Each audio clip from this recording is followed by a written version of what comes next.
تعالی ابراہیم وعلی آل ابراہیم انک حمید مجید۔ سبحانک لا علم لنا الا ما علمتنا انک انت العلیم الحکیم۔ سبحانک لا فہم لنا الا ما فہمتنا انک انت الجواد الکریم۔ رب اشرح لی صدری ویسر لی امری، اعوذ باللہ من الشیطان الرجیم، بسم اللہ الرحمن الرحیم۔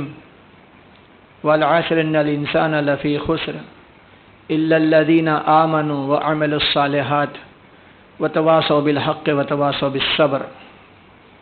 صدق اللہ مولانا العظیم وصدق رسولہ النبی الکریم، ونحن لذلك من الشاہدین والشاکرین والحمد للہ رب العالمین۔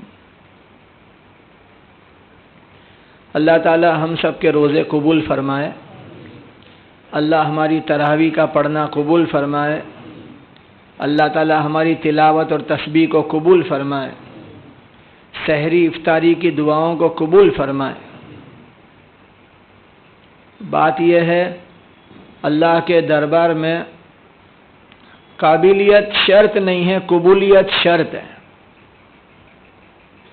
اللہ کے یہاں قابلیت کوئی درجہ نہیں رکھتی، قبولیت شرط ہے۔ ہمارے پاس ایبیلٹی ہے، بہت ساری قابلیت ہے، لیکن اللہ کے وہاں اگر قبول نہیں ہے تو وہ اللہ اپنے فیصلے کا اکیلا مالک اللہ، وہ قیامت کے دن کا مالک اللہ، مالک یوم الدین، اس قیامت کے دن بہت ساری ڈھیروں نیکیاں لے کر کوئی آ جائے اور اللہ تعالیٰ کسی بات پر جو اللہ کے علم میں ہے وہ اس بات پر ناراض ہو کر یوں کہہ دے کہ تیری کوئی چیز قابل قبول نہیں ہے، جہنم میں چلا جا، تو کسی نبی کسی فرشتے کی بھی ہمت نہیں ہے اللہ کے سامنے یوں کہنے کی اتنی ساری نیکیاں ہیں، یہ کیا بات ہے؟ ایسا کسی کی ہمت نہیں ہے، کسی کی مجال نہیں ہے، کسی کو اختیار نہیں ہے۔ اللہ اپنے فیصلے کا اکیلا مالک ہے کہ ڈھیروں قابلیت لے کر آیا، لیکن کوئی ایک بات اس کے علم میں ایسی ہے جو اس کی ناراضگی کی ہے، اور وہ ساری قابلیت کو رد کر دیتا ہے۔ کوئی ایسا آیا ڈھیروں گناہ لے کے اللہ کے دربار میں قیامت میں حاضر ہوا، بہت ساری نافرمانیاں اور گناہ لے کے حاضر ہوا، لیکن کوئی ایک ایسی نیکی اللہ کے علم میں ہے جس سے اللہ راضی ہے، اور ڈھیروں نیکیاں اس کی سب کے سامنے ظاہر ہوئی، اور اللہ تعالی نے فیصلہ کیا تیری ایک نیکی ہمارے پاس ہے، جا جنت میں چلا جا، تو کوئی دعویٰ نہیں کر سکتا اللہ پر کہ اس کو یوں اور اس کو یوں، کسی کی مجال نہیں ہے، کسی کی ہمت نہیں ہے، کسی کو یہ اختیار نہیں ہے۔ اس لیے ہر مسلمان کو چاہیے ہمیشہ کے لیے کہ قابلیت شرط نہیں ہے، قبولیت شرط ہے، لہذا ہر ایک چھوٹا عمل، ہر ایک بڑا عمل، اجتماعی عمل یا انفرادی عمل جو خیر کا ہے، ہم سے ہوا، اس کی توفیق سے ہوا، فوراً کہنے کا اے اللہ تو اسے قبول کر لے۔ کیا کہنے کا؟ اے اللہ تو اسے قبول کر لے، کیونکہ قبول کا مالک وہ اور رد کرنے کا مالک وہ۔ سمجھانے والوں نے سمجھایا شیطان کے پاس بڑی قابلیت تھی، ایبیلٹی، اور بہت ساری ایسی چیزیں جس کو شمار کی جائیں۔ کیا قابلیت تھی؟ 8 لاکھ سال اللہ کی عبادت کی اس نے۔ کتنی؟ 8 لاکھ سال اللہ کی عبادت کی، یہ قابلیت تھی شیطان کے پاس۔ دوسری قابلیت، جنت کے ہر دروازے سے جنت میں جانے کی اجازت تھی۔ تیسری قابلیت، معلم الملکوت، فرشتوں کا استاد ہے۔ چوتھی قابلیت، علم کا جاننے والا۔ پانچویں قابلیت، آسمان میں ہر جگہ سے اللہ کو سجدہ کیا تھا۔ ایسی بہت ساری قابلیت تھی۔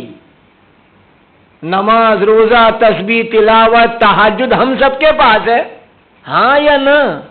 یہ قابلیت ہے، جماعت میں گئے، حافظ بنے، عالم بنے اور بچوں کو بنایا اور مدرسے میں چندہ دیا، یہ سب ہماری قابلیت ہے، لیکن قبولیت شرط ہے، قبولیت شرط ہے، شرط، سمجھے نا؟ اتنی ساری قابلیت شیطان کے پاس تھی، اللہ تعالیٰ نے ایک ہی جملہ فخرج، چلا جا یہاں سے، فخرج یعنی انگلش میں کیا کہتے ہیں؟ گیٹ آؤٹ، فخرج، چلا جا یہاں سے، خارج کر دیا گیا، نکال دیا گیا، فَإِنَّكَ رَجِيمٌ، مردود قرار دیا گیا۔ مردود گجراتی میں آتا ہے رد کرواما آوے چھے، وہ یہی مردود سے رد ہے، سمجھ میں آئی بات؟ جو مردود سے ہی لفظ آیا ہے رد گجراتی کا۔ اتنی ساری قابلیت تھی، اللہ نے کیا کر دی؟ بولو نا، رد، قبول نہیں کی کہ قابلیت ہے لیکن قبولیت نہیں ہے، تو کوئی دعویٰ نہیں ہے۔ بالمقابل ابراہیم علیہ السلام، سیدنا ابراہیم علیہ السلام، بڑی قابلیت، اپنے بیٹے کے گلے پہ چھری چلا دی، کسی نبی نے ایسا نہیں کیا۔ اپنی بیوی اور بیٹے کو وادین غیر ذی زرع، جہاں انسان پل نہیں سکتا، انسان کی زندگی پنپ نہیں سکتی، وہاں چھوڑ کے چلے گئے، یہ قابلیت تھی۔ ہاں، تمام انبیاء علیہ السلام ختنہ شدہ پیدا ہوئے، ابراہیم علیہ السلام بغیر ختنہ کے آئے، اللہ کی طرف سے بات آئی تمہیں اپنا ختنہ کرانا ہے، تو یہ قابلیت تھی، اس کے لیے ختنہ کو سنت ابراہیمی کہتے ہیں، سنت محمدی نہیں کہتے صلی اللہ علیہ وسلم، یہ قابلیت ہے۔ اور بیت اللہ کی تعمیر کی اپنے بیٹے کے ساتھ، یہ ساری قابلیت ہونے کے باوجود دعا کیا مانگی؟ سیدنا ابراہیم علیہ السلام نے دعا کیا مانگی؟ ربنا تقبل منا، اے اللہ قبول کر لے۔ اسی لیے میرے لیے، آپ کے لیے، ہر پل، ہر عمل کے بعد، چھوٹا ہو بڑا ہو، اجتماعی ہو انفرادی ہو، خیر کا کام ہم سے ہوا، اس کے فضل سے ہوا، فوراً کیا کہو؟ اے اللہ، جب قبول ہوگا تو مقبول ہو جائے گا۔ کیا ہو جائے گا؟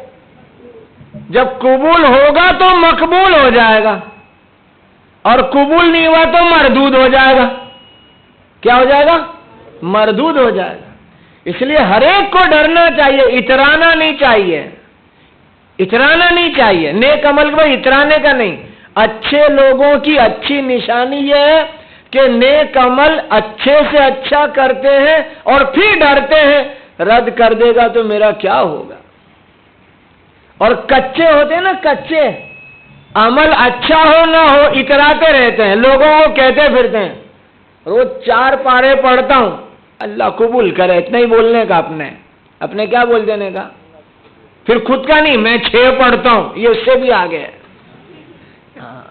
اس کو اس نے سنایا، ان نے اس کو سنایا، ایک دوسرے کو سنا رہے ہیں، میں بھی کچھ کم نہیں ہوں، بھائی تیرے بھی 4 اللہ قبول کرے، میرے بھی 6 اللہ قبول کرے، قبول تو وہی کرے گا، ورنہ مقبول نہیں ہوا تو مردود ہوگا۔ اللہ ہم سب کو مقبول بندوں میں شمار کر لے۔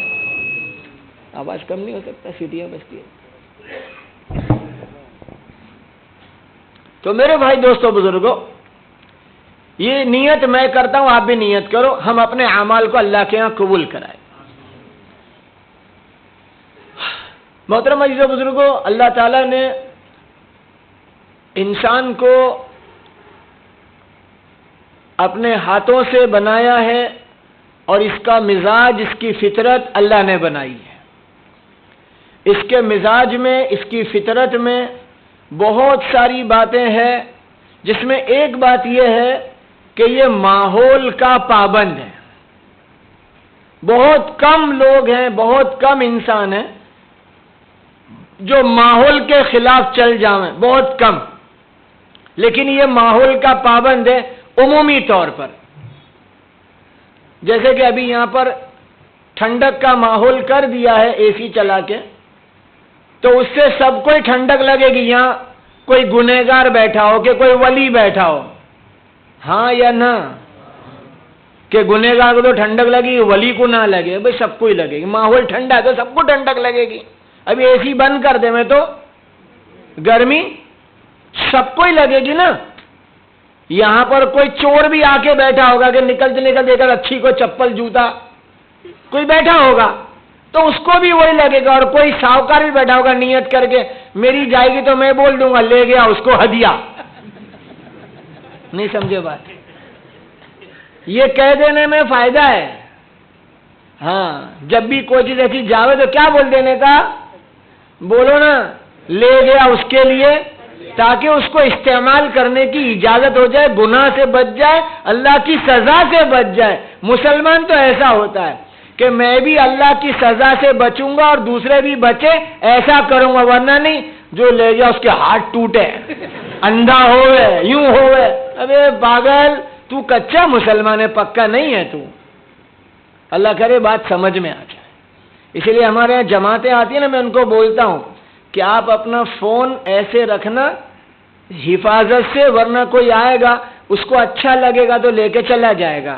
نہیں سمجھے بات؟ اس کو اچھا لگا تو لے کے چلا گیا۔ اب وہ مسائل اپنے الگ ہے کہ کیا لانا نہیں، لے جانا، لگانا نہیں۔ تو میرے بھائی دوستوں، میں عرض کر رہا تھا کہ انسان ماحول کے ساتھ چلتا ہے۔ اسی لیے سرکار دو عالم صلی اللہ علیہ وسلم نے سب سے پہلا کام جو کیا تھا وہ یہ کیا تھا، ماحول بنایا تھا، ایسا ماحول کہ جس ماحول میں ہر ایک کا دین پہ چلنا آسان تھا۔ جب تک ماحول نہیں بنے گا دینی، وہاں تک مرضی کا ماحول ہے تو مرضی پہ چلنا آسان، اور دین کا ماحول بن گیا تو دین پہ چلنا آسان۔ بس ماحول بننا چاہیے۔ اور یہ جو دعوت کی محنت ہے، اس کا پہلا نمبر اور مقصد یہ ہے ایک ماحول بن جائے جس میں ہر ایک کو دین پہ چلنا آسان ہو جائے۔ ماحول بننا بہت ضروری ہے۔ گھر میں ہے گھر کا، محلے میں محلے کا، شہر ہے شہر کا۔ لہذا اس وقت بہت ساری برائیاں ہم دیکھتے رہتے ہیں۔ یہ برائیوں کا حل کیا ہے؟ مدینہ منورہ میں حضرت عمر خلیفۃ المسلمین بنے، امیر المومنین بنے، مسلمانوں کے سردار اور آگیوان بنے۔ چند ہفتے گزرے تھے یا چند مہینے، ابو عبیدہ ابن جراح نے کہا کہ مدینہ میں غریبی زندگی جینے والوں کی فہرست بناؤ۔ غریبوں کی نہیں، کس کی نہیں؟ غریبوں کی فہرست نہیں بنانے کو کہا، جو غریبی زندگی جیتے ہیں۔ یہ سمجھنے کی بات ہے۔ تو جب فہرست بنی غریبی زندگی جینے والوں کی، سب سے پہلا نام آیا حضرت عمر امیر المومنین رضی اللہ تعالی عنہ۔ پہلا ہی نام، جو خلیفۃ المسلمین امیر المومنین ہیں۔ تو وہ جب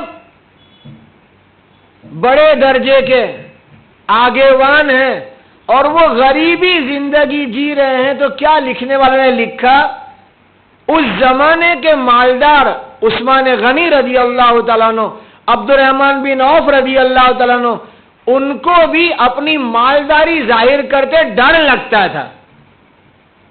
نہیں سمجھے بات؟ یہ پورے مجمع سے بھی کہہ رہا ہوں، پوری دنیا سے کہہ رہا ہوں، اس طریقے سے گزارش کے ساتھ کہہ رہا ہوں، جو علم والے ہیں، جو قرآن والے ہیں، جو دیندار ہیں، دین کی محنت کرتے ہیں، وہ تمام کے تمام اپنے آپ کو اتنا سیدھا سادہ بنا لے، جینے کے اعتبار سے، ضرورت کے اعتبار سے، کھانے پینے کے اعتبار سے، کپڑے مکان کے اعتبار سے اتنا سیدھا سادہ بنا لے کہ ان کی بستی کے مالدار اپنی مالداری ظاہر کرتے ہوئے ڈر جاوے۔ نہیں سمجھے بات؟ ایک ماحول بنانا پڑے۔ سمجھ میں آئی بات؟ عثمان غنی مالدار ہیں، عبد الرحمن بن عوف مالدار ہیں۔ مدینہ میں کوئی نیا آتا تو ان کی مالداری کیسے پتہ چلتی؟ ان کی سخاوت سے پتہ چلتی تھی، ان کے کپڑوں سے، ان کے گھر سے کبھی پتہ نہ چلی۔ ہماری بستی میں کوئی جماعت آ جائے تو یہ امام صاحب کا گھر ہے، ارے بڑا ماشاءاللہ جوردار گھر ہے، کوئی برا مت لگانا، برا لگے تو مجھے معاف کرنا، ایک گھر بناؤ، یہ کس کا گھر ہے؟ یہ امام صاحب کا گھر ہے، اور بازو میں دیکھو یہ ہمارے محلے کے ذمہ دار کا گھر ہے، ذمہ دار کا گھر ایسا، اس کا گھر ایسا، اس کا گھر ایسا، تو محلے کا غریب سے کہ اپنے دین کی محنت کر کے اپنے بھی ایسا ہی بنائیں گے، جنت کا بنے کہ نہیں بنے ایسا یہاں تو بنا ہی ڈالیں گے۔ یہ بنا ہے، میں کوئی خلاف نہیں بول رہا، میں تو کہہ رہا ہوں ماحول جو بنے گا لوگ وہی کریں گے، ماحول بنانے کی محنت ہے۔ رسول کریم صلی اللہ علیہ وسلم کے بارے میں لکھا ہے کہ مدینہ منورہ میں رسول اللہ صلی اللہ علیہ وسلم نے نماز کا وہ ماحول بنایا تھا، نماز کا وہ ماحول بنایا تھا کہ جب نماز کا وقت آتا تو منافق کی بھی ہمت نہیں ہوتی تھی کہ نماز چھوڑ دے، مسلمان کی تو بات ہی نہیں ہے کہ نماز چھوڑے، کس کی ہمت نہیں ہوتی تھی؟ منافق کی بھی ہمت نہیں ہوتی تھی کہ نماز چھوڑے، منافق کی بھی ہمت نہیں ہوتی تھی نماز چھوڑنے کی۔ نماز کا ایسا ماحول تھا، ماحول میں سب چلتے ہیں، سامنے سے میت آ رہی ہو اور میت میں عام طور پر لوگ سر ڈھانک لیتے ہیں، ٹوپی پہن لیتے ہیں، رومال باندھ لیتے ہیں، اب تو اللہ نے ٹوپی پہننے کا ماحول ہی بنا دیا، لیکن پھر بھی کوئی پہن لیتے ہیں۔ اب ایک دکان پہ سے اتر کے اس کو کندھا لگانا ہے، وہ سر ڈھکا ہوا ایک ماحول ہے میت کا، اس کو کندھا لگانے جانا ہے تو بھائی ذرا تمہاری ٹوپی دو نا بھائی، دیکھا ہے کبھی ایسا؟ حالانکہ بغیر ٹوپی کا کندھا لگا سکتا ہے، لیکن خود شرماتا ہے اندر کہ ٹوپی، اس ماحول میں جاؤں تو کیا کر کے جاؤں؟ سر ڈھانک لوں، کے سر ڈھانکے کا ماحول ہے، ہاں نا؟ ارے بولو نا بھائی، اس ماحول میں اپنے آپ کو مجبور کر لیتا ہے۔ تو مدینہ منورہ کا وہ ماحول تھا کہ منافق کی بھی نماز چھوڑنے کی ہمت نہیں تھی۔ نماز کے بعد رسول کریم صلی اللہ علیہ وسلم مسجد میں بیٹھتے تھے، کچھ دین کی فکروں کو لے کے آسمان سے کوئی وحی آئی اس کے بارے میں، یا کوئی ایسی سنت بات، کوئی ایسا طریقہ کار جو اللہ کی طرف سے آپ پر القاء کیا گیا، الہام کیا گیا سنانے کے لیے، تو مسلمان بھی بیٹھتے تھے نماز کے بعد، اور کون بیٹھ جاتا تھا؟ منافق بھی بیٹھ جاتے تھے۔ نماز بھی پڑھنے آ رہے مسلمان تو پکے منافق بھی آ رہے ہیں، نماز کے بعد دین کی فکروں میں بیٹھ رہے صحابہ تو بیٹھ رہے منافق بھی۔ اس کے بعد اللہ کے راستے کی جماعتیں بنتی تھی، تو جماعتوں میں جا رہے مسلمان بھی جا رہے ہیں اور منافق بھی جا رہے ہیں۔ ایک ماحول بن گیا تھا نماز کا، بیٹھنے کا، اللہ کے راستے میں جانے کا۔ کیا بات کہہ رہا ہوں، سنو دھیان سے، ایسا ماحول تھا کہ اس ماحول میں بنے ہوئے ماحول میں منافق کی پہچان مشکل تھی۔ کس کی پہچان؟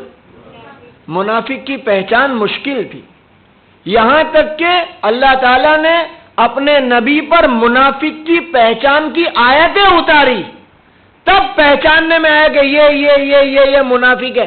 آیت ہی اتاری، وہ نماز نہیں پڑھتے ہیں مگر بڑی کاہلی اور سستی کے ساتھ، وہ ذکر نہیں کرتے ہیں مگر بہت تھوڑا سا، وہ خرچ نہیں کرتے مگر بڑا بوجھ سمجھتے ہوئے، کہ منافق کی یہ پہچان ہے کہ نماز پڑھتا ہے لیکن بوجھ کے ساتھ، ذکر کرتا ہے لیکن بہت تھوڑا سا، اور خرچ کرتا ہے اللہ کے نام پر لیکن بہت بوجھ سمجھ کے۔ یہ کس کی نشانیاں ہیں؟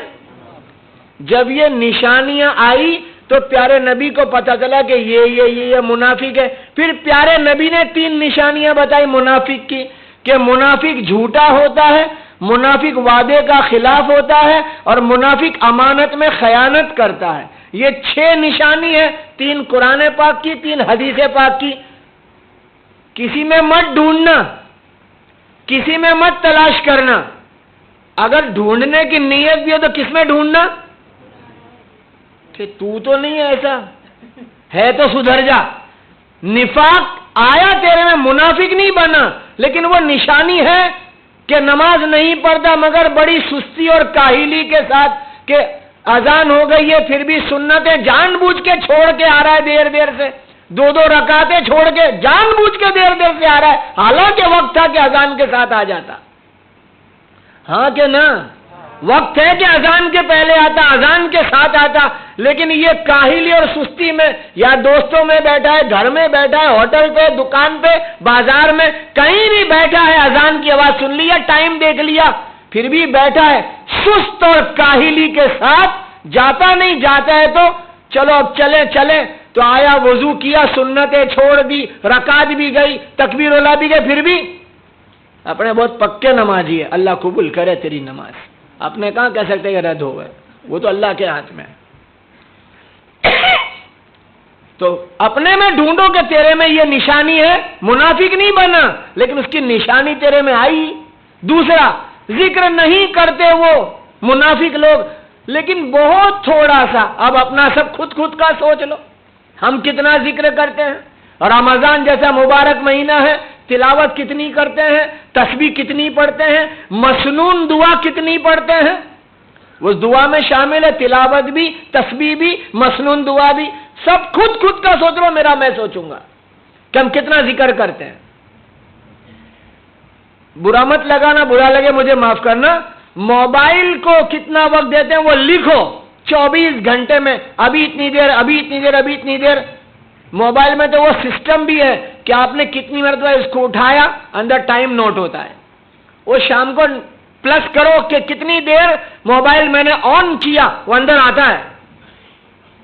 اور کتنی دیر قرآن پاک لے کے بیٹھا، کتنی دیر تسبیح لے کے بیٹھا.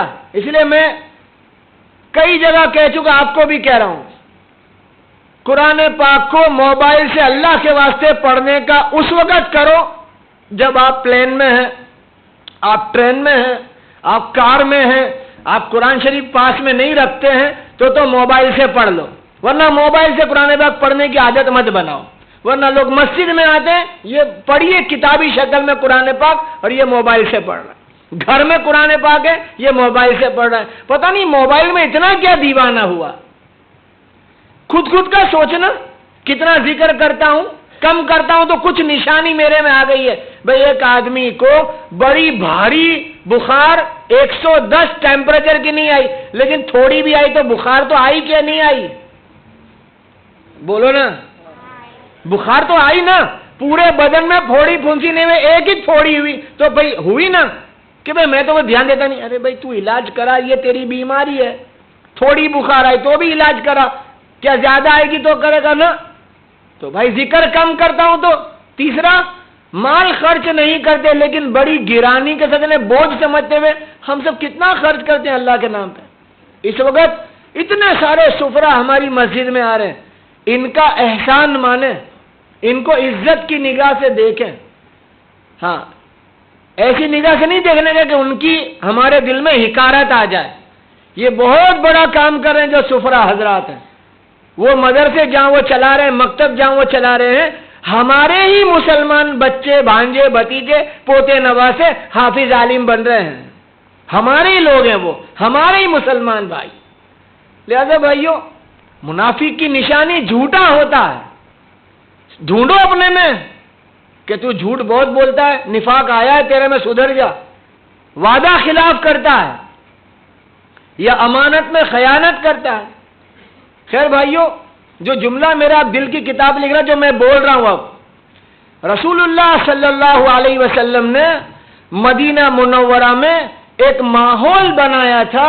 اس بنے ہوئے ماحول میں منافق کی پہچان مشکل تھی. آج ماحول بگڑا ہے، بگڑے ہوئے ماحول میں مسلمان کی پہچان مشکل ہے. کس کی پہچان مشکل ہے؟ چہرے پہ داڑھی نہیں، جھبا لہنگا نہیں، ٹوپی نہیں، یہاں کچھ پہن لیا، یہاں کچھ پہن لیا. تو یہ بگڑے ہوئے ماحول میں مسلمان کی پہچان مشکل ہے. سوچنا ہر ایک اپنے بارے میں، اپنے گھر کے بارے میں کہ میرا بیٹا تو ایسا نہیں ہے، میرا پوتا نواسا تو ایسا نہیں، میرا بھانجا بھتیجا تو ایسا نہیں ہے. اس کو بولوں گا بھائی مسلمان دیکھ، ورنہ تیرے میں تو وہ ہے کہ تو مسلمان نہیں دکھتا، اپنی پہچان ختم کر دی. لہذا بھائیوں، ماحول بنانے کے بعد بہت دھیان سے سننا، ماحول بنانے کے بعد اگر کوئی گڑبڑی کرتا ہے تو قرآن حدیث میں اس کے لیے بڑی سزا ہے کہ ایک ماحول بنایا ہے اور پھر گڑبڑی کی، اب سزا ملے گی۔ پہلے کیا بنایا؟ زنا، کسی غیر عورت سے اپنی ضرورت پوری کرنے کو زنا کہتے ہیں۔ ایک ماحول بنایا زنا سے بچنے کا مدینہ منورہ میں کہ سب عورتوں کو کہا پردے میں آ جاؤ، سب پردے میں، ٹوٹل پردے میں۔ دوسرا، بغیر ضرورت کے گھر سے باہر نہیں نکلنے کا، نکلو تو پردے کے ساتھ، گھر میں دیور سے گیٹ سے پردہ، خالہ پھوپھی ماموں چچا کے بیٹے سے پردہ، اس سے پردہ اس سے پردہ، کہ ان سے گھر میں پردہ، باہر سب سے پردہ۔ زنا سے بچنے کا ایک ماحول بنایا کہ پہلے پردہ کروایا، پھر 4 نکاح کی اجازت آسمان سے آ گئی کہ 4 نکاح کر سکتا ہے اگر انصاف کر سکتا ہو تو۔ ان کو چھپایا، اس کو نکاح کی اجازت دی، ایک ماحول بنایا زنا سے بچنے کا۔ اب اگر کوئی کرے گا اس کو سنسار کیا جائے گا، اس کو پتھر سے مار ڈالیں گے، پتھر ماریں گے اتنا کہ مار ڈالیں گے۔ پہلے ماحول بنایا بچنے کا۔ ہمارا زنا سے بچنے کا ماحول ہی کہاں ہے؟ چھوٹی چھوٹی بچیاں بھی ایسے گندے کپڑے پہن کے نکلتی ہے کہ دیکھے تو اندر کی شہوت ابھر جائے۔ ہاں کہ نہ؟ وہ کس کے لوگ پہن رہے ہیں؟ ہمارے ہی گھر کے لوگ پہن رہے ہیں۔ میرے گھر کو میں سوچوں گا، آپ کے گھر کے آپ سوچو۔ چھوٹی چھوٹی بچیوں کو بھی ایسے کپڑے پہنا دیے کہ اس کو دیکھ کے دل میں خیال ہی کچھ اور آ جائے۔ بڑی عمر کی بیٹیاں، یعنی ماحول ہم بگاڑ رہے ہیں، جس سے بچانا چاہتے ہیں وہی ماحول بنایا جا رہا ہے۔ نبی کے زمانے میں زنا سے بچنے کے ماحول میں ایک کام کیا کیا؟ نکاح ایک دم آسان اور سستا کر دیا، اور ہمارے زمانے میں نکاح مشکل اور مہنگا، مشکل اور مہنگا ہو گیا نکاح، تو ان کے لیے زنا آسان ہو گیا۔ چھپانے والی چیز کو ظاہر کر دیا تو جو اندر شہوات ابھرنے والی تھی وہ ابھرے گی۔ بھائی کھلے میں گوشت کی تھالی لے کے جا رہے ہیں تو چیل جھپاٹا نہیں مارے گی، اس کے نہیں آنا چاہیے، نہیں تو ڈھانکنا اس کو۔ کس کو نہیں آنا چاہیے؟ چیل کو، چیل کا قصور ہے، تیرے گوشت کو ڈھانک کے لے کے جا۔ نہیں سمجھے بات؟ گوشت کے ٹکڑے کھلے میں لے کے جا رہے، یوں یوں کر کے لے کے ہوا ہے تو اس کے نہیں آنا چاہیے، سمجھ نہیں پڑتی ہمارا ہے۔ ابے تیرا ہے تو ڈھانکنا۔ اللہ کرے بات سمجھ میں آ جائے۔ چھپانے کا حکم، زیادہ نکاح کا حکم، باہر نہ نکلو، دیوار میں ہی، 4 دیواری میں ہی رہو۔ اتنی ساری پابندیاں ماحول کی بنائی کہ زنا سے بچ جائے، اور پھر کوئی کرے گا اب اس کو سزا ملے گی۔ پہلے ماحول بنایا۔ اس لیے ہمارے اجتماع جو ہوتے ہیں نا، وہاں رات کی چوکی داری والوں کو کہتے ہیں چوکی داری کا ایک ماحول بناؤ۔ ایسا کیسا؟ چور کو پکڑنے کے لیے چوکی داری نہیں ہے، صاف سن لو۔ کس کو پکڑنے کے لیے؟ کہ چھپکے سے بیٹھنا، کوئی آگے کہ دھو، نہیں سمجھے؟ ایسا نہیں سکھاتے۔ ان چوکی داری والے کو جمع کرتے ہیں کہ دیکھو بھائی، آپ کو رات کی نگرانی، چوکی داری پنڈال کے اندر اور باہر ایسی کرنی ہے، ایک ماحول بنانا ہے کہ کوئی اس ارادے سے آیا ہو تو بھی نہ کر سکے کہ بھائی بیٹھے لے دیکھ رہے ہوں بھائی، نہیں سمجھے؟ اندر بھی 3-4 ادھر کرسی لگا کے ادھر بیٹھے ہیں، دیکھ رہے ہیں، سب طرف دیکھ رہے ہیں، باہر بھی، پارکنگ میں بھی، کہ بھئی بیٹھے ہیں ایسے کہ کوئی غلط کرنا چاہے تو بھی کہ اچھے کا ماحول بنایا تو غلط نہیں ہوگا۔ لیکن ہمارے یہاں جو حال ہے، یہ ون وے روڈ ہے، یہاں جانے کا ہے، آنے کا نہیں ہے، تو یہاں چھپ کے کھڑے رہیں گے، نہیں سمجھے بات؟ کہ آوے تو پکڑو، تو وہاں کھڑا رہے نا کہ بھئی یہاں سے جو بھی آئے بھئی یہاں سے مت جاؤ، بھئی یہاں سے کھڑا ہی رہنا۔ میں نے بولا ان کو کہ جب تمہیں کھڑا ہی رہنا ہے تو یہاں کیوں کھڑے ہو، وہاں کھڑے رہو کہ بھئی یہاں سے مت جاؤ۔ لیکن یہ ماحول بگاڑتے تاکہ ہم پکڑے، ماحول بگاڑے تاکہ ہم پکڑے۔ اسلام نے کہا ماحول بناؤ۔ لہذا بھائیو یاد رکھنا، ہماری جو محنت ہے جس کو دین کی محنت کہتے ہیں، وہ محنت انفرادی، اجتماعی، گلیوں میں، گھروں میں، بازاروں میں، ہوٹل میں اور مسجدوں میں، ہوائی جہاز میں، پانی کے جہاز میں، ایئرپورٹ پر، اسٹیشن پر، پوری دنیا کے ہر کونے میں جو ہو رہی ہے، ایک ماحول بنایا جا رہا ہے جس میں آدمی آسانی کے ساتھ دین پہ چل جائے، آسانی کے ساتھ دین پہ چل جائے۔ بات سمجھ میں آ رہی؟ ایک آسانی کے ساتھ دین پہ چل جائے، اور جب تک ہم ماحول نہیں بنائیں گے نا، وہاں تک آدمی بیکار سے بچے گا ہی نہیں۔ اسی لیے ہم سب کو اس میں حصہ لینا پڑے گا، ہم سب کو، کہ میرے گھر کا ماحول سنتوں والا، اللہ کے حکموں والا، نافرمانی سے بچنے والا، میرے محلے میں ایک ایسا ماحول بنے۔ امریکہ میں جہاں پر چڈی پہن کے پھرنے کا ماحول بنا ہوا ہے عمومی، عورتیں کیا مرد چڈی پہن کے پھرتے ہیں جو امریکہ گئے، نہیں تو فوٹو میں دیکھتے ہیں، وہاں کوئی دھوتی پہن کے نکلتا ہے، لوگ مڑ مڑ کے دیکھتے ہیں، ماحول کے خلاف پہنا ہے اس نے، کیا پہن کے نکلتا ہے؟ اس کو عجیب لگتا ہے کہ وہاں یہ لباس ہی نہیں ہے، اس ماحول کے خلاف کا لباس ہے۔ جیسے ہمارے یہاں کوئی چڈی پہن کے نکل جائے عورت تو اس کو شرم نہیں آتی، کیونکہ ماحول کے خلاف ہے تو اچھا نہیں لگتا۔ آدمی نکلا تو بھی اچھا نہیں لگتا۔ تو کیا بتاؤں، میرا دل جل رہا ہے سے کہتا ہوں، اب تو مسلمانوں کے بچے جو 12-13 سال کے اور 8-9 سال کے، وہ آدھی آدھی چڈی پہن کے محلے میں پھرتے ہیں، ان میں سے ہی کوئی کے گھر کے لوگ ہیں وہ۔ کیوں؟ ہم کیوں ایسے کپڑے پہنا رہے ہیں؟ میری بچی اگر 7-8 سال کی ٹی شرٹ اور جینس پہن کے محلے میں نکلے گی نا، یہ اس نے کپڑے پہنے، یہ محلے کا ماحول بگاڑے گی چھوکری، اس کو دیکھ کے دوسرے کی بھی ہمت پڑ جائے گی، اور دوسری بھی نکلے گی، تیسری بھی نکلے گی، اور پھر محلے کا ماحول بگڑے گا، ایسا بگڑے گا کہ ان کو دیکھ کے اندر خواہش ابھر جائے، چاہے وہ 8-9 سال کی کیوں نہ ہو۔ یوں کہا حدیث پاک میں، 9 سال کی بچی ہو جائے اس کو گھر میں بستر الگ کرو، گھر کے لوگوں سے بھی احتیاط کرائی گئی ہے، اور ہم اس کو سمجھ نہیں رہے۔ اسی لیے ابھی ایک جگہ میں نے کہا، اچھی طرح سننا بات، پورے رمضان میں ہر مسجد میں قرآن پاک سنایا جا رہا ہے، وہ قرآن پاک جس کو شروع میں اللہ فرماتا ہے ذالک الکتاب لا ریب فی، ذالک الکتاب لا ریب فی، جس کا مفہوم اور خلاصہ ہے یہ کتاب، اس میں کوئی شک نہیں۔ یہ قرآن پاک ایک ایسی کتاب ہے جس میں کوئی ہر بات حق اور سچ، ہر بات حق اور سچ ہے۔ پہلا حق، پہلا سچ، پہلا حق، پہلا سچ کیا ہے؟ ھدی للمتقین، کہ تقوی والوں کو ہدایت ملے گی، تقوی والوں کو ہدایت ملے گی، یہ پہلا سچ۔ تقوی والوں کو ہدایت ملے گی، تو شرط لگائیے ہدایت ملے گی تقوی والوں کو۔ جب تک تقوی نہیں آئے گا وہاں تک ہدایت نہیں آئے گی۔ تو تقوی کہاں سے آئے گا؟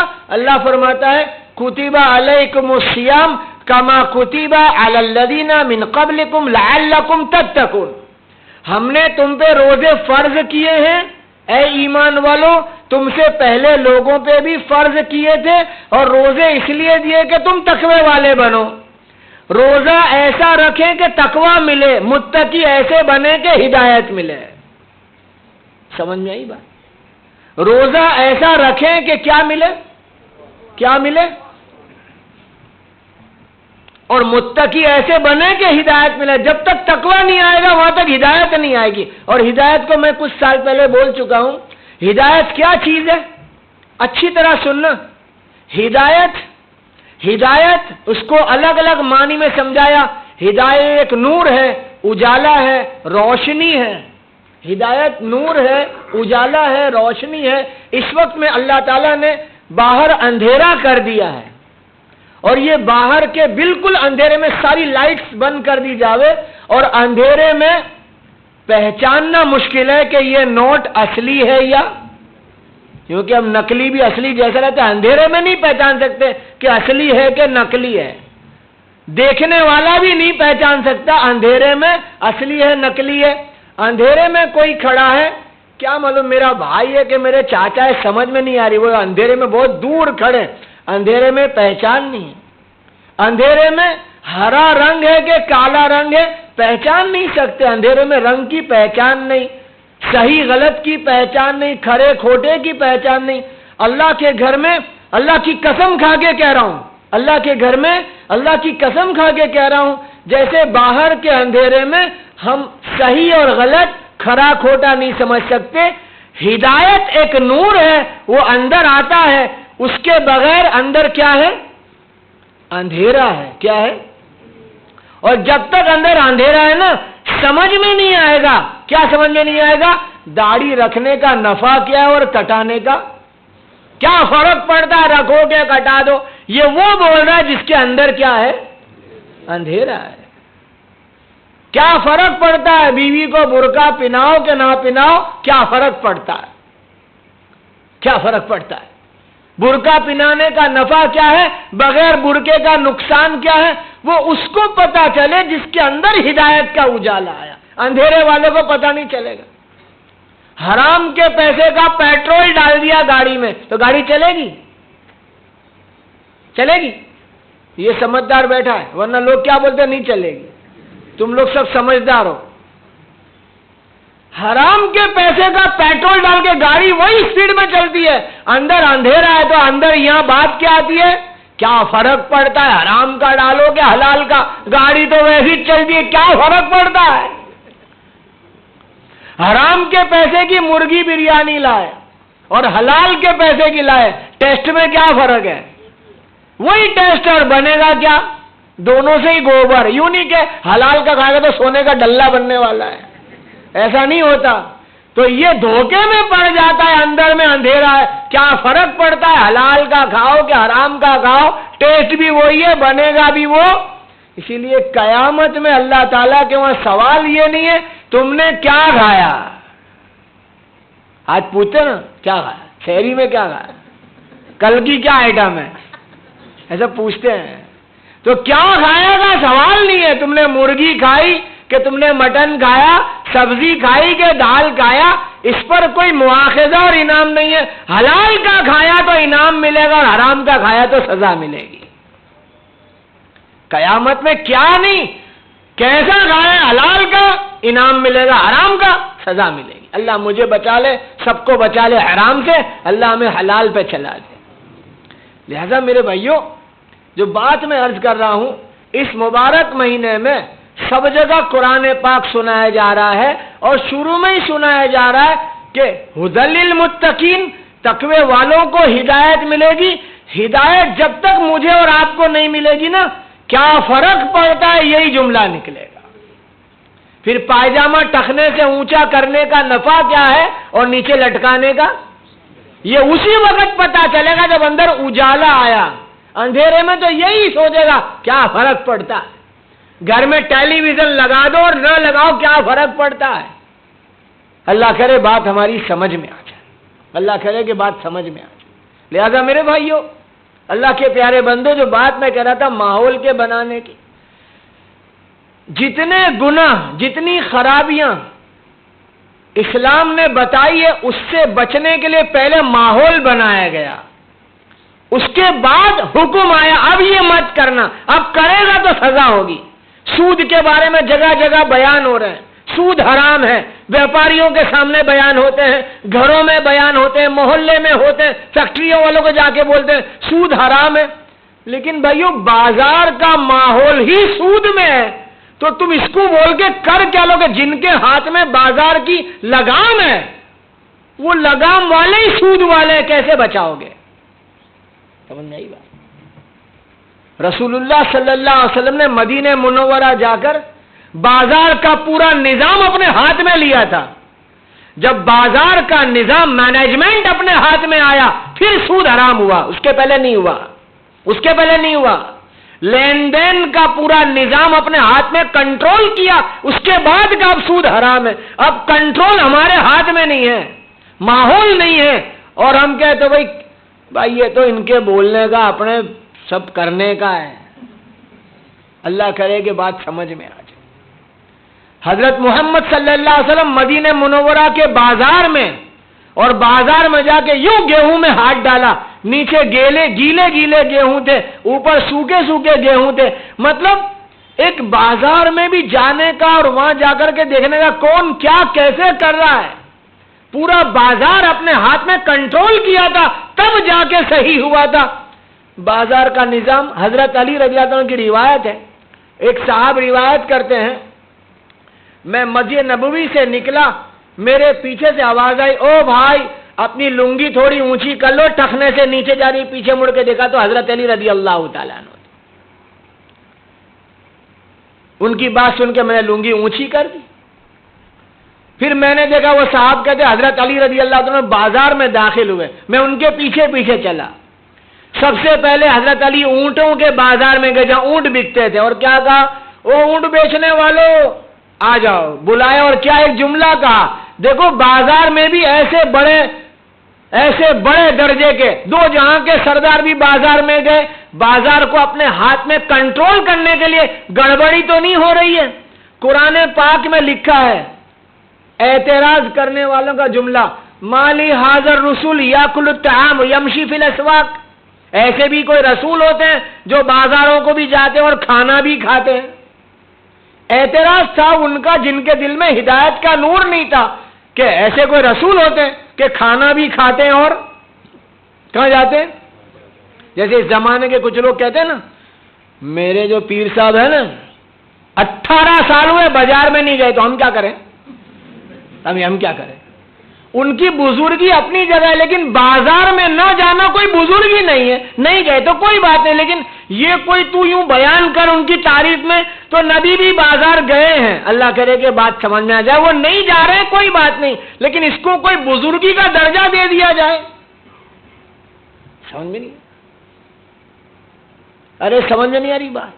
لوگ ایسی تعریفیں کرتے ہیں، یا کوئی جس کو ہم نے اپنے دماغ میں ایک بڑے درجے کا دیندار سمجھ رکھا ہو اور کبھی کھانے بیٹھ گئے، بھائی اتنا کھاتے ہیں، کچھ دم نہیں ہے، پاورفل نہیں ہے، ارے تو نے کھانے میں ان کو جانچا کہ زیادہ کھاتے تو نہیں سمجھے۔ ارے کسی بزرگ کو کھاتے دیکھو تو یوں مت سمجھنا کہ بزرگ نہیں ہے، نہیں سمجھے بات، ارے سمجھے کہ نہیں بات، اور اپنے آپ کو بزرگ مت سمجھنا کہ میں تو بہت کھاتا ہوں بزرگ بن گیا۔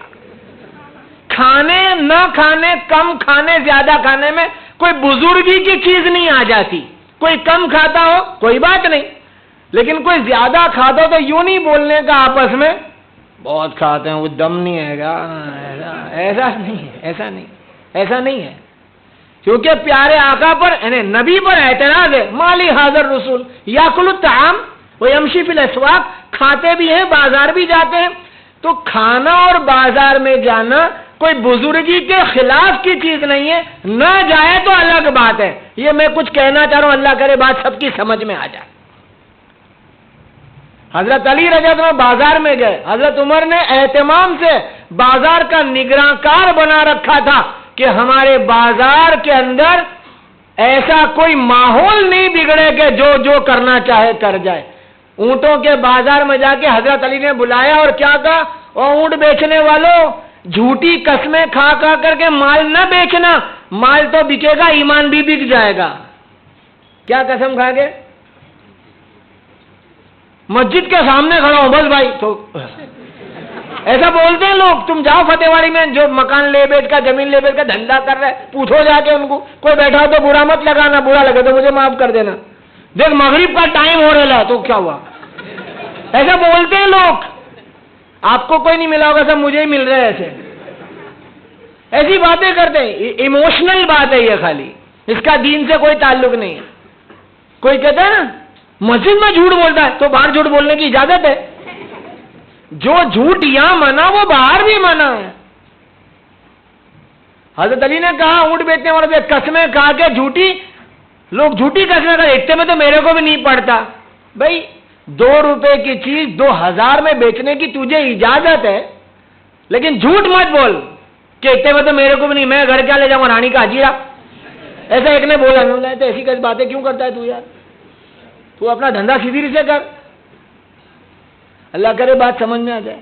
وہاں سے آگے چلے، کھجور کے بازار میں پہنچے حضرت علی رضی اللہ تعالیٰ، ایک چھوٹی سی بچی ایسے بال میلے کچیلے بکھرے ہوئے کنارے پہ کھڑے کھڑے رو رہی ہے۔ حضرت علی نے پوچھا کہ کیوں رو رہی ہے؟ چھوٹی بچی، وہ کسی کی باندھی یا غلام تھی، وہ کہہ رہی ہے یہ کھجور والے سے میں نے کھجور لی اور وہ میرے آقا نے کہا واپس دے کے آ جا، پیسے لا، یہ واپس دینے تو لیتا نہیں، پیسے دیتا نہیں، کھڑے کھڑے رو رہی ہوں کہ آقا مارے گا.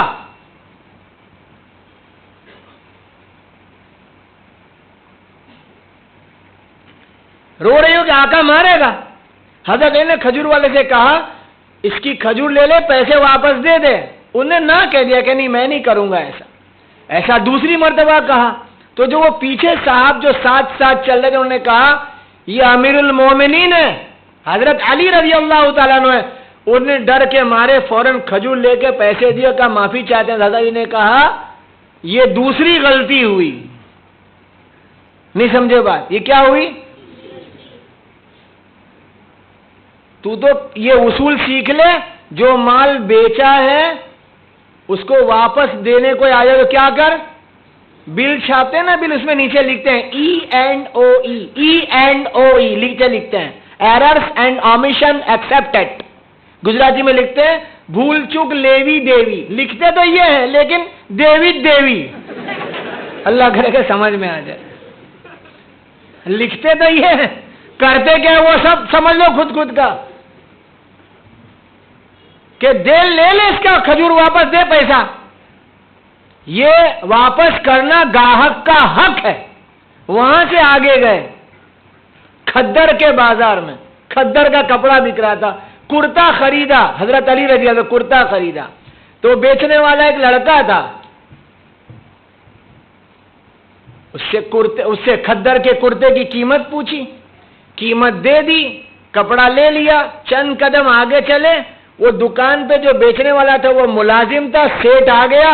اس نے کہا دیکھو وہ جا رہے ہیں نا، ان کو میں نے یہ جو کپڑا یہاں تھا یہ بیچا، اتنے پیسے لیے کہ تو نے زیادہ لے لیے، اتنے پیسے جا واپس دے کر آ. تو وہ دینے آیا تو حضرت علی رضی اللہ عنہ واپس آئے دکان پر. کہا جس وقت میں نے اس سے خریدا اور بیچا وہ ہماری ایک مجلس تھی، بیع و شرع، خرید و فروخت، بیچان اور خرید کی وہ مجلس تھی، جو قیمت طے ہوئی وہی ہے. اب میں پیسے واپس نہیں لے سکتا. نہیں سمجھے بات؟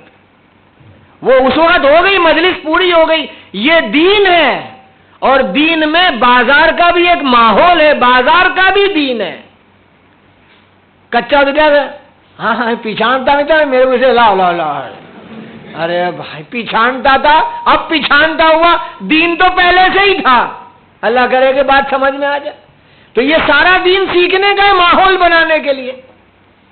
مچھلی کے بازار میں پہنچے حضرت علی رضی اللہ عنہ، اور مچھلی والوں سے کہہ رہے زندہ مچھلی پکڑ کے بیچنا، مری ہوئی پکڑ کے مت بیچنا.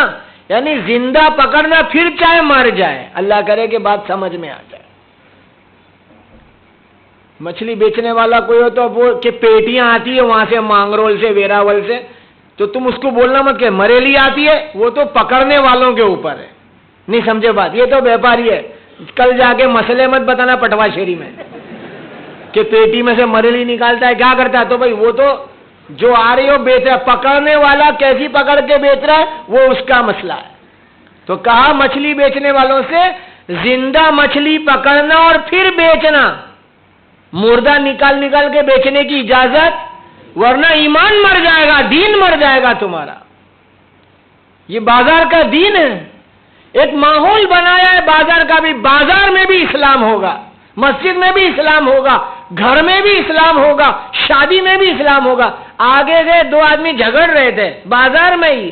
کس بارے میں جھگڑا ہو رہا ان کو پوچھا تو ایک نے کہا میں نے کل یہاں اپنی چادر بچھائی تھی اور مال لگایا تھا، بیچ رہا تھا، اب آج اس نے لگا لی تو میری جگہ پہ اس نے لگا لی. تو حضرت علی رضی اللہ عنہ کہنے لگے کھلی جگہ اللہ ہی کی ملکت کی ہے، جو آئے گا وہ لگا دے گا. ہمارے یہاں کیا حال ہے ایسا؟ پتھارا یہ لگا رہا ہے، اگرانا میں کر رہا ہوں. نہیں سمجھے بات؟ لاڑیاں یہ لگا رہے ہو اور چل اور اب 2 لاکھ میں بکے گی. کھلی جگہ اس کی مالکی کی ہو گئی. نہیں سمجھے بات؟ ایسا ہو رہا ہے، ماحول ہی بگڑ گیا. چاہے وہ کسی جگہ کا بازار ہو، یہاں کا ہو، کہیں کا ہو، کھلی جگہ پہ لوگوں نے اپنا حق جمایا ہے. ہاں کہ نا؟ محلوں میں جو سڑکیں ہیں ہمارے گھروں کی گلیوں کی سڑکیں گھروں کے محلوں میں اپنا گھر پہلے گلی اچھی خاصی بڑی تھی اس کا گھر بنا اس کا گھر بنا تو گھر تو بنا تھوڑا آگے کھینچا نیچے سے تھوڑا اوپر سے اور آگے اور باہر پھر وہ بنایا وہ بنایا وہ بنایا بھئی تیرا حق کہاں سے آئے گا؟ یہ جنرل جگہ ہے گلی چھوٹی ہوتی جا رہی ہے یہاں تک کہ مسجد والے ایسا کرنے لگے مسجد کے باہر کچھ بھی ایسا لگا دیتے ہیں بھئی تم نے کیوں جگہ روک لی دیکھا ہے تم نے ایسا مسجد والے جہاں سے پورا پورا دین ہی چلتا تھا وہ لوگ بھی باہر جگہ روک رہے جو عوام پبلک کی جگہ ہے یہاں گاڑیاں کوئی نہ رکھ جاؤ نا اس کے لیے بھائی یہ کیا بات ہوگی وہاں لکھ دیا ہے ابھی ایک جگہ کی بات لکھ دیا ہے وہاں نمازی سوائے کوئی گاڑی نہ رکھے اب ایک نے گاڑی رکھ دی وہ آیا بھئی یہاں لکھا ہے نا ہاں تو میں نمازی ہوں بھلے میں بڑودہ رہتا ہوں پر نمازی ہوں میں نہیں سمجھے بات وہاں کیا لکھا ہے نمازی سوائے کوئی گاڑی وہ کار لے کے آیا تھا بڑودے سے وہاں رکھ دی گاڑی اس نے تو ایک نے بولا بھائی تم نے کہ بھائی تم نے لکھا ہے نمازی تو میں نمازی ہوں میں بڑودہ رہتا ہوں پر تم نے لکھا تو میں نے گاڑی رکھی ہے نا نمازی ہوں اللہ کرے جو بات سمجھ میں آ جائے لڑنا مت کہیں جا کے یعنی کیا ماحول بگڑا کہ صحیح جگہ بھی بگاڑ ہوا مسجد میں مصلی بچھا کے اپنی جگہ فکس کر دینا نہ جو آئے گا وہ آئے گا امام کی جگہ طے ہے اس کے پیچھے اگر مکبر ہے تو اس کی جگہ طے ہے باقی کس کی جگہ یہ بھائی کی کرسی وہاں لگی تھی میں دوسرے دن آیا میں بھی بوڑھا ہوں میں نے کرسی لگا دی تو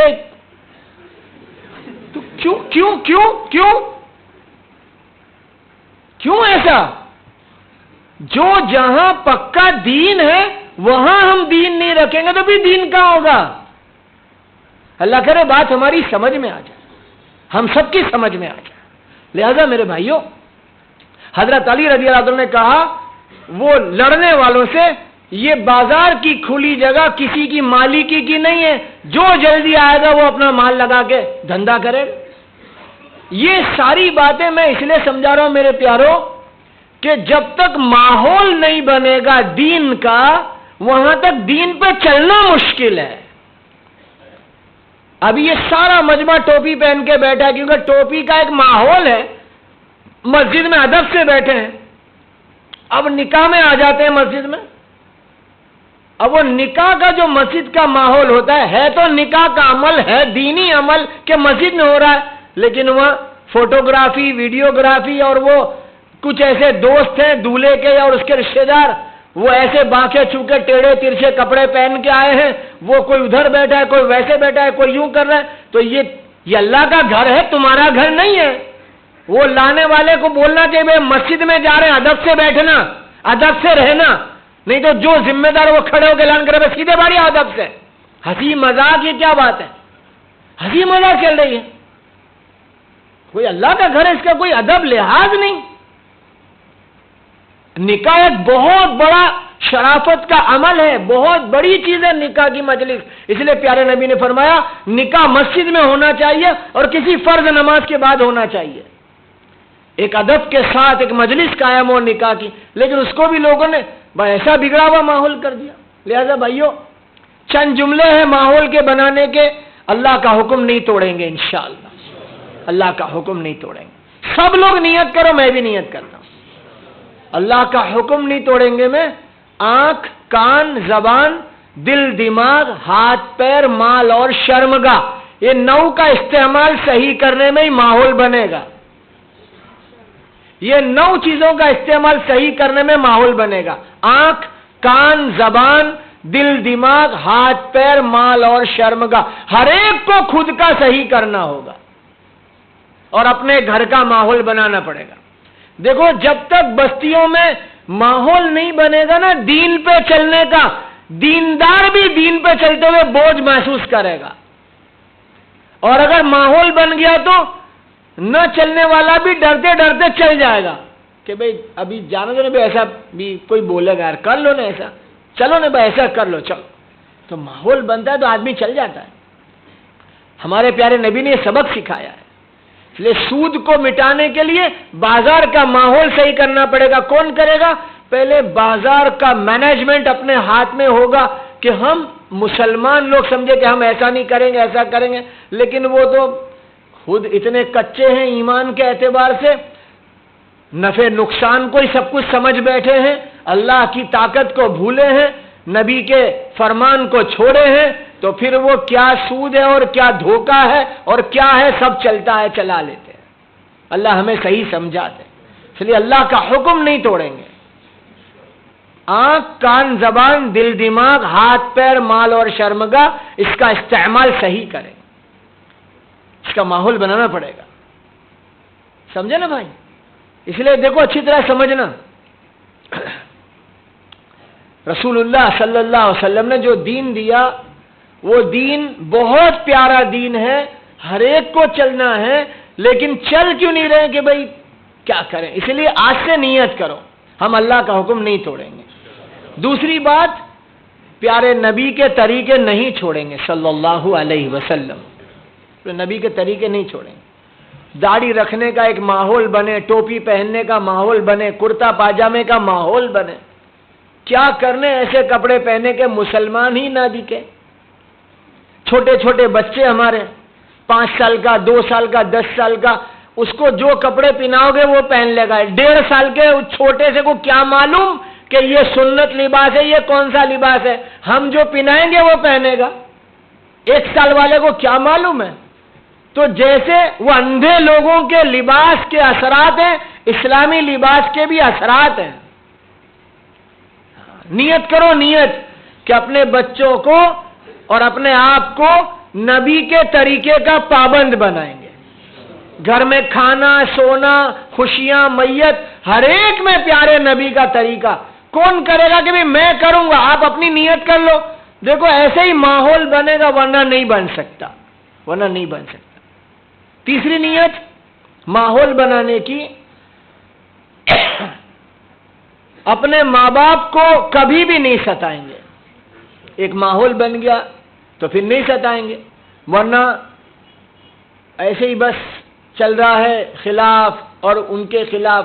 کیا کرا میرے باپ نے ہمارے لیے، ایسا جملہ بول کے اس کی حقارت کرتے ہیں، اس کو ذلیل کر دیتے ہیں، اس کے سامنے زبان چلاتے ہیں، پھر دوست بھی چڑھاتے ہیں. تو تیرے بول بنداس بول، باندھا نہیں، ان کا ہی قصور ہے، ایسے کر کے چڑھاتے ہیں. اللہ کرے بات سمجھ میں آ جائے. اپنے ماں باپ کا دل نہیں دکھائیں گے، اپنی بیوی پہ ظلم نہیں کریں گے، بچوں کو اسلامی ترتیب سے پالنا، سیدھی سادی زندگی، سیدھی سادی. دیکھو یاد رکھو، گھر کا بڑا، محلے کا بڑا، یہ بڑے لوگ جن کو لوگ بڑا سمجھ رہے کسی اعتبار سے، اگر وہ سیدھا سادہ بن کے زندگی جیے گا تو سب سیدھے سادے بنیں گے. سمجھ میں آئی بات؟ سب سے مل جل کے رہنا، سب سے مل جل کے رہیں گے انشاءاللہ. اور نوکری دھندا جو بھی ہم کر رہے ہیں، ایمانداری، امانت داری سے. یہ ہماری چند باتیں ہیں، کیونکہ ہمارا جو یہ جڑنا ہے تاک راتوں کا 21، 23، 25، 27، 29، یہ جڑنا صرف تقریر کے لیے، بیان کے لیے نہیں ہے، اپنی زندگی کے بارے میں کوئی فیصلہ ہے. ہم اگر کوئی فیصلہ کر کے جاتے ہیں کہ اپنا ایک ماحول ہوگا دینی، تو ہم دینداری پہ چل سکیں گے. کون بنائے گا ماحول؟ تو ہم کو ہی مل کے بنانا پڑے گا. شروعات اپنے گھر سے کرنا. یاد رکھنا، پورے خاندان کے خلاف ہونے کی فکر نہیں کرنا. حضرت محمد صلی اللہ علیہ وسلم نے یہی سبق سکھایا تھا کہ اپنے آپ کو اللہ کے نبی کا اور دین کا پابند بنا لو گے، چند وقت بعد سب ہماری موافقت میں آئیں گے. لیکن تم ہی اگر کچے ہو جاؤ گے تو پھر ہم کو ان کو موافقت کرنی پڑے گی. اللہ کرے بات سمجھ میں آ جائے. اس لیے بھائی یہ چند باتیں ہیں. تقریر کی مجلس مت سمجھنا، کچھ نیت ارادے کر کے جانا. جہاں بھی جائیں، کہیں بھی رہے، اور رمضان کے آخری چند دن بچے ہیں، سب سے پہلے اللہ مجھے سمجھ دے، بعد میں آپ کو بھی سمجھ دے کہ چند دن بچے ہیں، جو نیکیاں کر کے اللہ کو راضی کر لیں، اللہ کو خوش کر دیں، اپنی آخرت بھلی بن جائے. آخری بات یہ ہے، عید کے معنی خوشی ہے. عید کے معنی خوشی ہے. میں اللہ کے واسطے کہہ رہا ہوں، اللہ کا واسطہ دے کے کہہ رہا ہوں. محلوں میں کرسیاں لگا کے بیٹھنا، اور وہ گانا بجے نہ بجے لوگ ایسے بیٹھے ہیں، جوان 25 وہاں بیٹھے، 15 وہاں بیٹھے، اور میرے گھر کی بچیاں، آپ کے گھر کی بچیاں کپڑے پہن کے نکلے، اس کو عید نہیں کہتے، یہ اللہ کی نافرمانی ہے۔ ایسے نہیں بیٹھنا، یہ بیٹھنا بند کر دیں۔ میں کوئی ضرورت نہیں کرسیاں لگا کے بیٹھنے کی۔ عید کی نماز پڑھی، عید منائی جائے گی۔ چھوٹے بچوں کی تو عید کی خوشی یہ ہے کہ بڑوں سے عیدی مل جائے، وہ کچھ اپنے کھانے پینے میں کہیں کچھ رکھ کے کر لے، لیکن بڑوں کی خوشی کیا ہے؟ عید کی خوشی کو یوں سمجھایا سمجھانے والے نے کہ عید واجب خوشی ہے، عید کی نماز واجب ہے، اور اس کے اندر 6 زائد تکبیریں واجب ہے۔ صدقہ فطر جو عید کی صبح ہے وہ واجب ہے، اور وہ یوں کہا، یوں لکھا کہ نماز پڑھنے آنے سے پہلے ہی ادا کر دیں۔ کتنا دینا، کس کو دینا، وہ علماء اکرام بتا دیں گے کہ بھئی کتنا دینا چاہیے، کس کو دینا چاہیے۔ عید کی نماز کے پہلے پہلے کا کیوں کہا؟ کہ اگر تمہارے پاس مال ہے تو یہ صدقہ فطر ان لوگوں کو پہنچا دو جن کے وہاں یہ خوشی نہیں ہے۔ اس لیے بڑوں سے سب سے کہہ رہا ہوں کہ عید کا دن کیا ہوگا؟ کوئی قریب میں کوئی عورت بیوہ ہوئی ہے، اس کے گھر اپنی بیوی کو لے کے چلے گئے، وہ بیوہ غم میں ہے، خوشی اس کے ساتھ تھوڑی دیر ہو گئی۔ کوئی بیمار ہے، کوئی دواخانے میں ہے، کوئی بچے یتیم ہو گئے ہیں، کسی کے گھر کے لوگ جیل خانے میں، کسی کے گھر کے لوگ کہیں سفر میں ہیں، کسی کے وہاں دھندے کاروبار لٹ گئے ہیں۔ جیسے اس وقت ایک چھوٹی سی پریشانی ہے ہمارے علاقے میں کاروبار والوں پر، بہت دل دکھے ہوئے لوگوں کے۔ ایک اللہ کا نظام، ہم سب مل کے دعا کریں کہ پریشانی اللہ دور کر دے۔ جو کاروبار کی تکلیف ہے اللہ وہ تکلیف دور کر دے۔ اس لیے ایک دعا اکثر لوگ مانگتے ہیں کہ اللہ بربادی سے آبادی بہت بھلی بات ہے، لیکن آبادی سے بربادی بہت برداشت کے باہر ہے۔ ہاں، کوئی بگڑا ہوا بنتا ہے تو اچھا لگتا ہے، لیکن بنا ہوا جب بگڑتا ہے تو بہت بوجھ پڑتا ہے۔ تو اس وقت جس کے کاروبار کسی درجے میں کم ہو گئے، یہ ایک بہت بڑے درد کی بات ہے۔ ہم سب کو دعا کرنی چاہیے کہ اللہ اس کی کوئی آسانی کی سبیل پیدا کر دے، اللہ کوئی اچھا راستہ نکال دے کہ کاروبار پھر سے صحیح طریقے سے چلتے ہو جاوے۔ لہذا عید کا دن ایسے لوگوں کی ملاقاتیں ہوں جو ٹوٹے ہوئے دل کے ہیں، حالات سے پریشان ہیں، یہ ساری باتیں ہماری عید کے دن کی ہے۔ باقی اور کوئی ایسی خوشی نہیں ہے کہ کہیں یہاں پر بیٹھے وہاں بیٹھے، یہاں سے گاڑیوں میں پھرنے کہیں دور چلے گئے، پہلا دن تو یہاں تھا، دوسرا دن وہاں تھا، تیسرا دن وہاں جا رہے۔ اس میں ہمارے جوانوں سے میری عاجزانہ درخواست ہے، اپنی رمضان کی نیکیوں کو چند گھنٹوں میں برباد نہ کر دیں۔ اللہ تعالی ہم سب کو عمل کی توفیق عطا فرمائے۔ درود شریف پڑھ لو، دعا کریں۔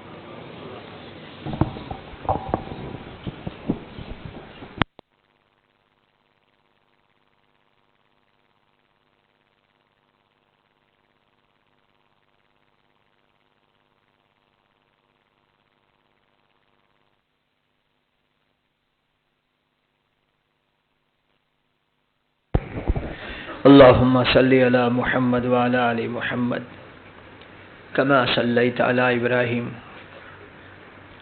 وعلى آل إبراهيم إنك حميد مجيد اللهم بارك على محمد وعلى آل محمد كما باركت على إبراهيم وعلى آل إبراهيم إنك حميد مجيد وإلهكم إله واحد لا إله إلا هو الرحمن الرحيم الف لام میم اللہ لا الہ الا هو الحی القیوم وعنت الوجوہ الحی القیوم لا الہ الا اللہ استغفر اللہ اسألک الجنہ واعوذ بک من النار۔ اے اللہ ہمارے روزے قبول فرما، ہماری تراویح قبول فرما، ہماری تسبیح تلاوت قبول فرما۔ اس مبارک مہینے میں جتنے نیک اعمال تیری توفیق سے تو نے کرائے ہیں ان تمام کو قبول فرما۔ ہمارا تو روزہ بھی کچا ہے، تراویح بھی کچی ہے، روزہ رکھ کے بھی زبان سے جھوٹ نکلا، روزہ رکھ کے ہماری آنکھوں نے غلط دیکھا، اور روزہ رکھ کے گالی بھی نکلی، غیبت بھی ہوئی۔ اے اللہ ہم نے بڑی غلطی کر دی، تو کریم ہے، تو کریم ہے، تو ہی کرم کرنے والا ہے۔ اے اللہ تو ہی قبول کرنے والا ہے اور رد کرنے والا تو ہے۔ تو مقبول کرے گا تو اعمال قبول ہو جائیں گے، اور تو رد کرے گا تو ہمارے اعمال مردود ہو جائیں گے۔ تیرے وہاں کسی کا کوئی دعویٰ نہیں ہے، تیرے وہاں کسی کی کوئی دلیل نہیں ہے، تو اپنے فیصلے کا اکیلا مالک ہے۔ ہم تیرے بندے ہیں، تیرے آگے جھولیاں پھیلا کے بیٹھے ہیں، ہم بھکاری ہے اے اللہ، ہم بھکاری ہے اور تو داتا ہے، تو سخی ہے۔ ہم تیرے آگے جھولی پھیلا کر بھکاریوں کی طرح اپنے اعمال کو کیا کہتے مولا؟ تیرے کرم پر بھروسہ ہے، تیرے کرم پر بھروسہ ہے۔ ہمارے ٹوٹے پھوٹے کچے اعمال قبول فرما، تو رد کر دے گا مولا، ہمارے کوئی بچانے والا نہ ہوگا۔ کسی نبی کی، کسی ولی کی، کسی کی مجال نہیں ہے تیرے آگے کوئی بات کر جا۔ تو اپنے فیصلے کا اکیلا مالک ہے۔ اے مالک، اے خالق، اے کریم، اے اللہ، تو نے ہی اس رمضان میں اور رمضان کے علاوہ ہمارے ٹوٹے پھوٹے اعمال تو ظاہر کر دیے، ہمارے گناہوں کو تو نے چھپایا، آج تک کا تو نے ہمارے گناہوں کو چھپایا ہے۔ اے اللہ، جیسے تو نے ہمارے پیٹ کی گندگی کو چھپایا، تو نے ہمارے گناہوں کو بھی چھپایا۔ تو ستار ہے، ستار العیوب ہے۔ اے اللہ، قیامت میں آنے سے پہلے ہمارے سارے گناہ معاف کر دے، اور قیامت میں بھی ایسے ہی چھپانا مولا۔